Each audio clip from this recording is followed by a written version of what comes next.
Hello বন্ধুরা, welcome back to my channel. চলে এসেছি আবার একটা শীতকালীন ব্রেকফাস্টের রেসিপি নিয়ে। হ্যাঁ, শীতকাল প্রায় যাবে, তবে এই ব্রেকফাস্টটা কিন্তু শীত গ্রীষ্ম সমস্ত কালেই খাওয়া যায়। আজকে বানাবো আলুর পরোটা। তার জন্য আমি এখানে আন্দাজ মতন আটা নিয়েছি, তাতে সামান্য একটু নুন আর চিনি দিয়ে সামান্য একটু তেল দিয়েছি, এই 2 চামচ তেল। এবার ভালো করে ময়ম দিয়ে এটাকে মেখে নেব। যেমন নর্মাল পরোটা মাখা হয় সেইভাবেই মাখতে হবে। আমি মাখাটা আর দেখাচ্ছি না, এর আগে অনেকবার আমি দেখিয়েছি। এবার আলু স্টাফিংটার জন্য আলু আমি আগে সেদ্ধ করেছি 4টে মিডিয়াম সাইজের। তার সাথে দিচ্ছি ধনেপাতা কুচি, কাঁচা লঙ্কা কুচি আর পেঁয়াজ কুচি।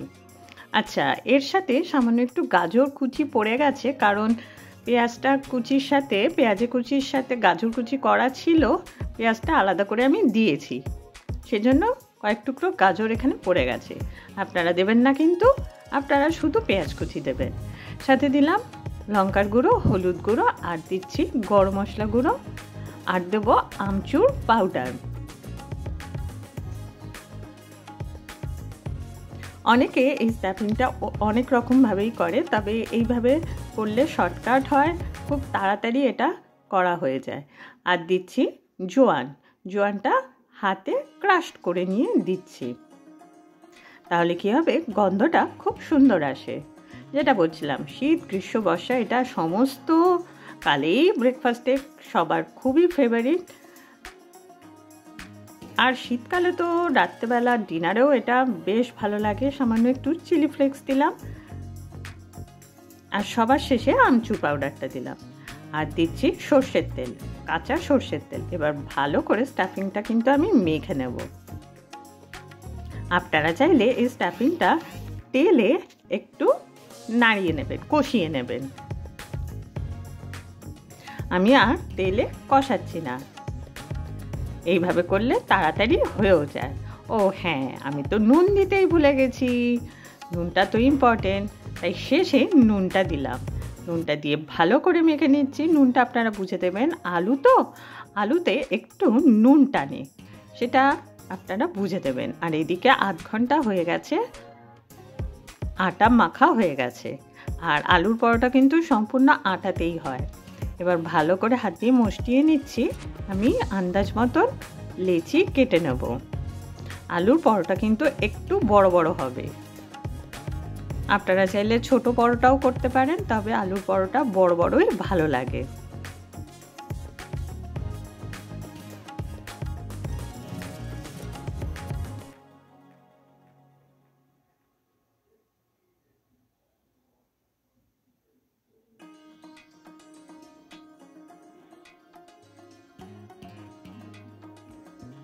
যে কটা লেচি দরকার আমি কেটে নিয়েছি। আর এবার আমি পুরটা ভরবো। সামান্য একটু আটা লাগিয়ে নিয়েছি। এইবার সাইডটাকে চেপে চেপে একটা বাটির মতন করে নেব। দেখুন, বাটির মতন হয়ে গেছে। বুড়ো আঙুল দিয়ে চাপবেন একদিকটা, আরেক দিকটা দেখবেন নিজে থেকেই একটা বাটির মতন হয়ে যাবে। এবার মধ্যে দিয়ে দিচ্ছি 1 চামচ ভরে পুরটা একটু ভরে ভরে দেবেন। পুরটা ভরে একটু হাত দিয়ে চেপে দিতে হবে, যাতে পুরটা ভালো করে আটকে যায়। এবার ভালো করে চেপে দিতে হবে। মুখটা ভালো করে চেপে দেখুন গোল করে দিয়েছি। সেমভাবে আরেকটা লেচিতেও বাটি করে নিয়ে পুর ভরে নিচ্ছি। আপনারা কারা কারা আলুর পরোটা খেতে ভালোবাসেন অবশ্যই জানাবেন। এই শীতকালে কাদের কাদের বাড়িতে আলুর পরোটা হয়েছে অবশ্যই বলবেন কিন্তু। আর আপনারা কিভাবে আলুর পরোটা বানান অবশ্যই জানাবেন। এটা কিন্তু শুধু বাঙালি নয়, সবারই খুবই ফেভারিট একটা ব্রেকফাস্ট।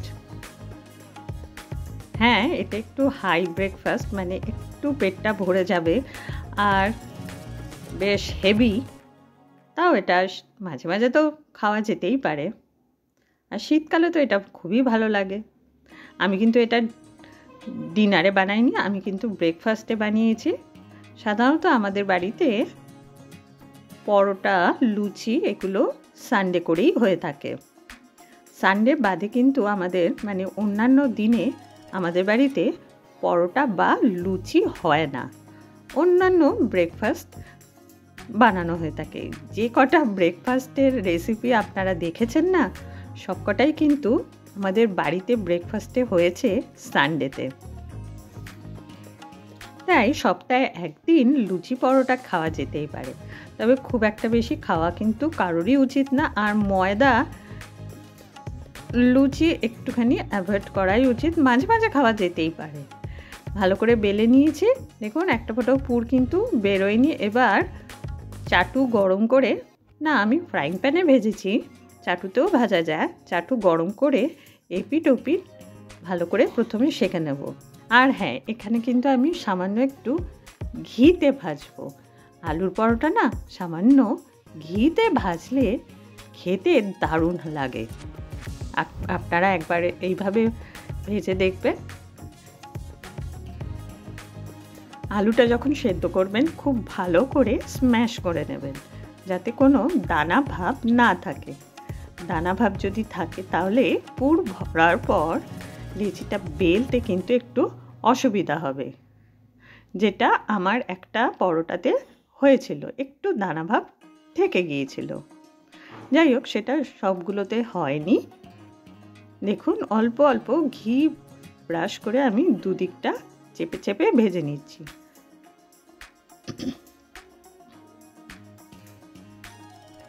এটা কিন্তু শুধু খেতেও ভালো লাগে, বা যে কোনো রায়তা আচার দিয়ে এটা খেতে বেশ ভালো লাগে।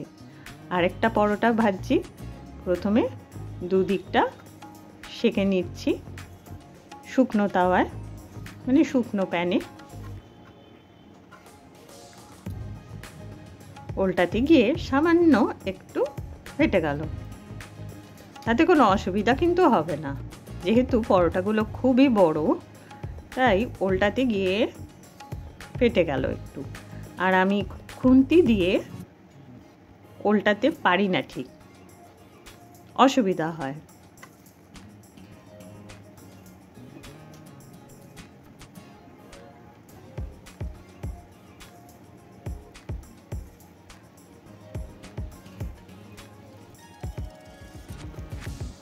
অল্প ঘি ব্রাশ করে নিয়েছি, আপনারা চাইলে তেলেও এটা ভাজতে পারেন, তবে এই আলুর পরোটা একটু ঘিতে ভাজলে এটা খেতে কিন্তু খুব ভালো হয়। দেখুন আমি ভেজে নিয়েছি সমস্ত আলুর পরোটা, আর আমি এখানে আমের আচার দিয়ে সার্ভ করেছি। হ্যাঁ, এটা কিন্তু আমি আমের আচার দিয়ে আমরা খেয়েছিলাম। যাই হোক, কেমন লাগলো আমার বানানো আলুর পরোটার এই রেসিপিটা? ভালো লাগলে একটা লাইক, শেয়ার, কমেন্ট করতে ভুলবেন না। পাশে থাকা বেল অল আইকনটা আছে, অবশ্যই টেস্ট করে দেবেন। আজকে আসি, চলে আসবো নতুন দিনে নতুন রেসিপি নিয়ে। অবশ্যই সাথে থাকবেন আর রেসিপিগুলো দেখবেন, আর বেল অল আইকনটা অবশ্যই প্রেস করে দেবেন কিন্তু।